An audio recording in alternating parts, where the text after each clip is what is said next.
Ito na ang mabibilis na balita. Patay ang isang binatilyo sa sunog na sumiklab sa isang paupaang bahay sa Barangay Malanday sa Valenzuela. Ayon sa tatay ng biktima, naiwang mag-isa sa bahay ang biktima na isang person with disability kasama ang kanyang mga kapatid nang mangyari ang sunog. Wala rin ang nanay ng biktima sa bahay na umalis noong bisperas ng bagong taon matapos makatampuhan ng asawa. Base sa investigasyon ng Bureau of Fire Protection, lumalabas na sa kusina sa ikalawang palapag nagsimula ang sunog. Nasa 4 na ibang pamilyang nadamay sa sunog. Inimbestigahan na ang sanhi ng apoy. 5 ang sugatan matapos magkarambola ang 4 na sasakyan sa Quezon City kahapon. Base sa investigasyon, bumangga ang isang UV Express sa isang delivery truck habang nakahinto ang traffic light sa kanto ng Quezon Avenue at Senator Miriam Defensor Santiago Avenue. Sumalpok naman ang delivery truck sa isang pampaserong jeep na bumangga rin sa isang kotse. Pahirapan namang pag-rescue sa driver at pasahero ng UV Express na naipit sa sasakyan. Patuloy pa ang investigasyon sa insidente. Hala, Diyos ko, bululakaw! Hala, bululakaw! Pinaniniwalaang bulalakaw ang nagdulot ng maliwanag at nagliliyab na bagay na yan sa Barangay Hawa sa Valencia, Negros Oriental. Nakuna niya ng video ni Rhea May La Chica. Pinuntahan niyo ng mga taga-Valencia Fire Station at Valencia Police pero wala silang nakitang bakas ng apoy o pinagbagsakan ng posibleng bulalakaw. Hinala ng mga bumbero, baka ang nakita ng mga residente ay emergency flare na karaniwang ginagamit ng mga barko para makatawag ng rescue. Inaalam na ng pulisya kung sino ang gumamit ito dahil bawal yung gamitin kung walang tunay na emergency.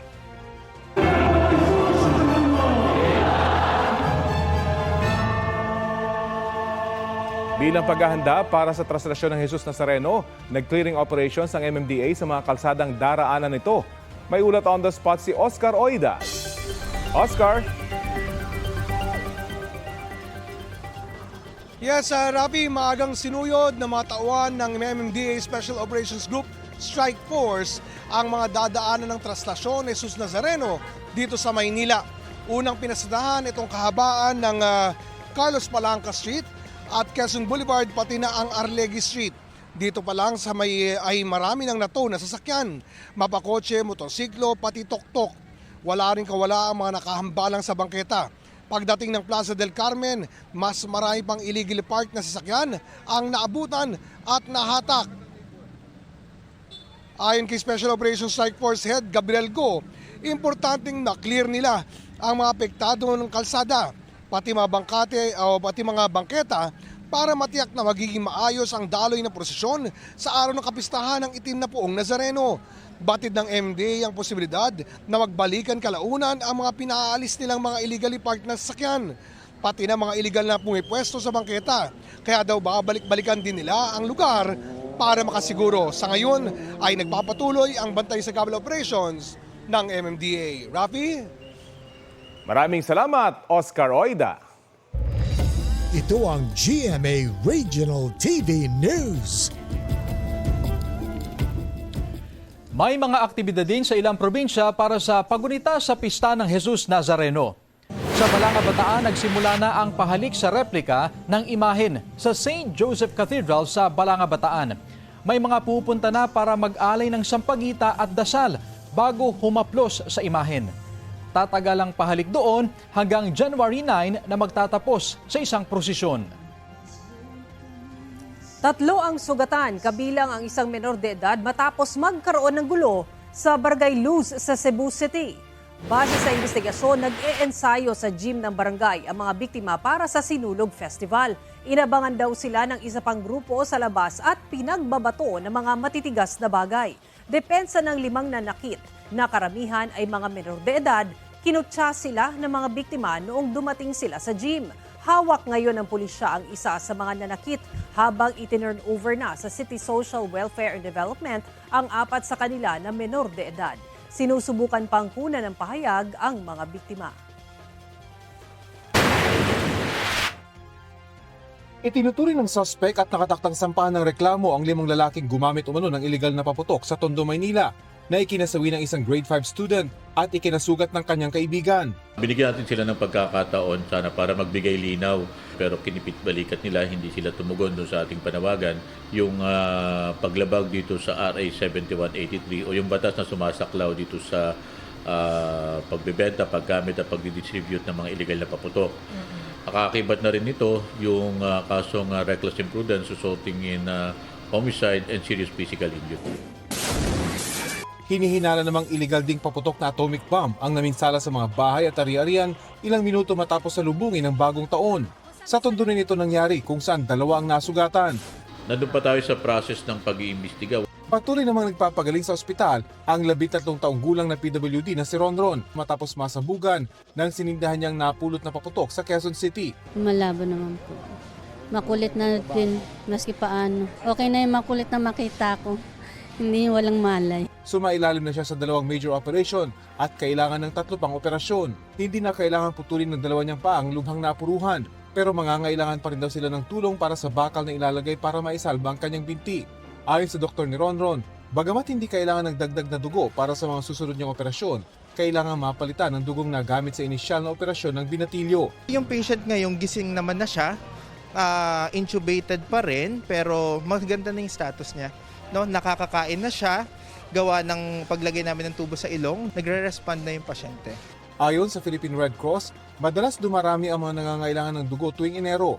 Bukod sa dami ng mga napuputukan, bumababa rin daw ang bilang ng mga nagdodonate ng dugo pagkatapos ng holiday season. Nananawagan sila sa publiko ng dagdag na donasyon ng dugo. Ayon sa kanilang Secretary General, ang pag-donate ng dugo sa simula ng taon ay isang paraan para gawing aksyon ng malasakit sa kapwa na nagliligtas ng buhay. Base sa datos ng Department of Health, para sa bagong taon, umabot sa 720 ang kaso ng firework-related injury sa bansa. 18% na mas mababa ito kumpara noong isang taon. Pero dumami ang mga biktima ng disgrasya at ilang sakit. Mas marami ako nakitang heart attack at stroke at road crash victims. So, yun ang naging findings natin. Ang statistics namin, there's a 100% increase in the surveillance sites for road crash injuries. Mostly 15 to 24 years old, mga batang lalaki. Mostly two-wheeler and three-wheeler vehicles. Halos 1,400 ang road crash injuries mula December 21 hanggang January 5. 7 sa bawat 10 nasawi sa kanila ay mga rider na walang helmet. Nasa 350 naman ang na-stroke at nag-heart attack nitong holiday season. Ayon naman sa PNP, mayroong 4 na pulis na ininquest matapos masangkot sa indiscriminate firing noong Disyembre. Nakakulong. Kung nakakulong sila, hindi na sila sesweldo because they are placed automatic leave without pay. Sa kabuuan, 18 ang naitalang kaso ng indiscriminate firing mula December 16 at 15 ang stray bullet incidents. Rafi Tima nagbabalita para sa GMA Integrated News.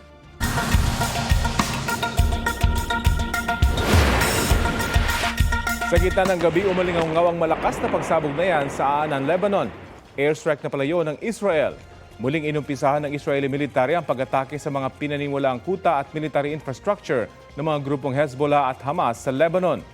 Nag-issue raw ang Israel ng evacuation order sa 4 na nayon sa eastern at southern part ng Lebanon bago ginawa ang airstrike. Wala pang pahayag ang Lebanon.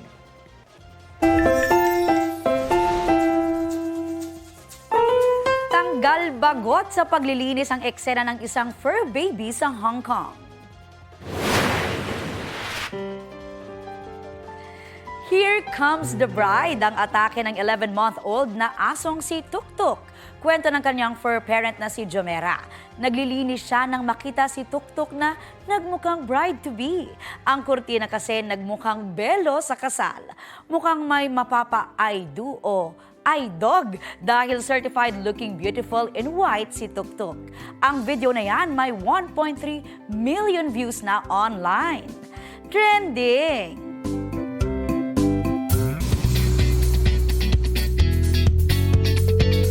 Mga mare at pare, for the slay, si Kapuso star Katrina Halili na hindi inatrasa ng isang challenge sa kanyang 40th birthday.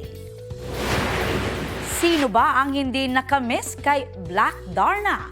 Tila ready na for action scene si Katrina sa pagkasa niya sa outfit transformation na kontrabida role niya sa 2005 Kapuso serye. Ang kanyang birthday photoshoot naghatid ng throwback feels online. Sabi ni Katrina sa caption, pagbigyan na si Black Darna dahil bihira lang daw siyang makalabas at makagala sa Earth.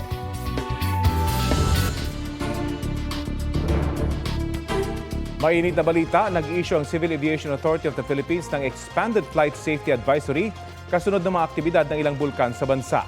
Para matiyak ang kaligtasan ng mga flight, umiira lang notice to airman sa Bulkang Canlaon simula kaninang 9:39 a.m. hanggang 5:55 a.m. ng January 7. 8:16 a.m. ngayong araw hanggang 9 a.m. bukas naman ang umiiral na abiso sa Bulkang Mayon. May mga umiiral ding notice to airman sa Bulusan at Taal Volcanoes. Inabisuhan ng mga piloto na iwasang lumapit sa mga tuktok ng bulkan at i-monitor ang abiso mula sa mga otoridad.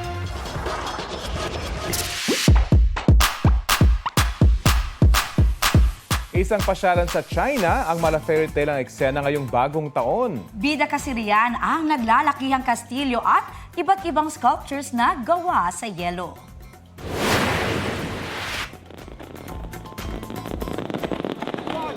Tampok yan sa taunang pagdiriwang ng Harbin Ice Festival. Engranding fireworks ang sumalubong sa ika-27 taong festival, itinanghal ding pinakamalaking edition. Sa Himpapawid, tanaw ang nagliliwanag ng mga ice sculptures. Ang tema ngayong taon ay Fairy Tale World.